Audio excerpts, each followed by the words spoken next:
We've got Michael Pennica with Pennica Financial Group right here in the Satellite Hotel.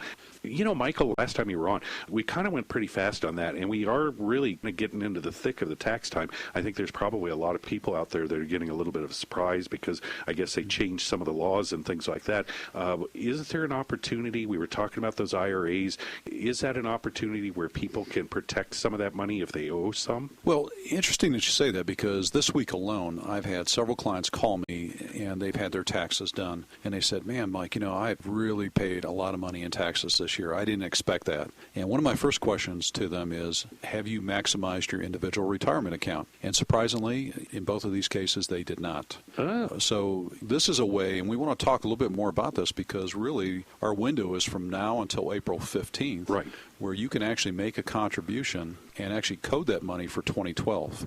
I want to talk a little bit about that today, as far as what would be the process of going through that so that people can actually keep more of that money. You know, really at the end of the day, you got two choices. Do you want to give it to the government, or do you want to actually put it away so that it could fund your retirement? Well, I'd like, the government needs help. I think that they do the smart thing with my money, so I'm thinking just giving it to them, right? I don't have to answer that on air, do I? No.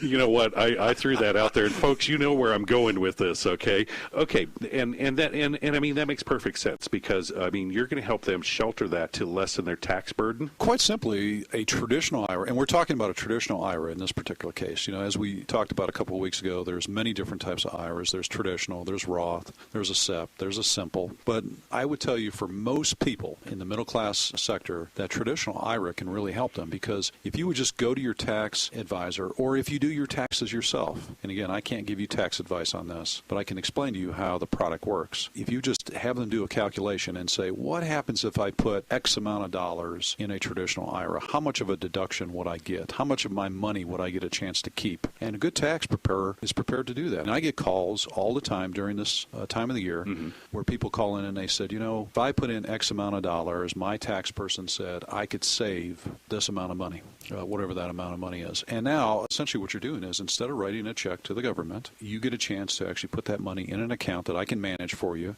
and it's your money. It becomes your money. Right. So it really is a pretty clear cut. Do you want to give it away to somebody else, or do you want to keep it? Now, you may not be able to physically have it and spend it, obviously. Right. But at least you have an asset that you can put on your balance sheet. It's still there. I mean, if you write the check to the IRS, I mean, you're done. You're done, yeah. Yeah, that's it. And you know what? When I sent them my last payment, I didn't get a thank you card.